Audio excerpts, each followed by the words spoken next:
ഇക്കക്കയുടെ മോളുടെ കല്യാണം ഞാൻ പറഞ്ഞു. എന്നോട് ചോദിക്കാണ്ട് എന്തിനാണ് നീ സാരി എടുത്തത്? ഈ ബില്ലൊക്കെ ഞാൻ തന്നെ അടയ്ക്കണ്ടേ?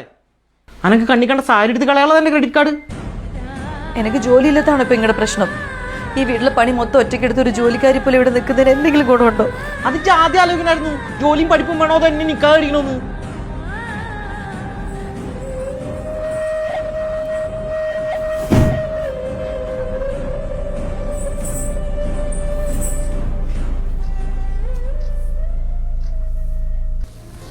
ഇതുകൊണ്ടാ മോളെ ഒരു കോഴ്സ് പഠിച്ച് ജോലിക്ക് പോകണമെന്ന് ഞാൻ എപ്പോഴും നിന്നോട് പറയുന്നത്.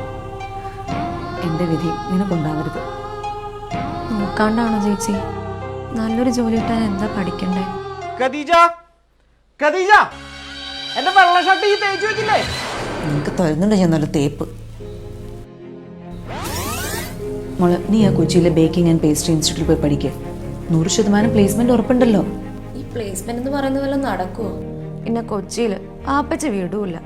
100% പ്ലേസ്മെന്റ് അല്ലെങ്കിൽ ഫുൾ ഫീസ് റീഫണ്ട്, അതും എഗ്രിമെന്റ് ചെയ്തു തരും.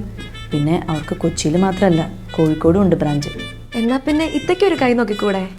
ഞാൻ എപ്പോഴേ അഡ്മിഷൻ എടുത്തു. എൻ്റെ കളികളൊക്കെ തുടങ്ങാൻ പോകുന്നേ ഉള്ളൂ.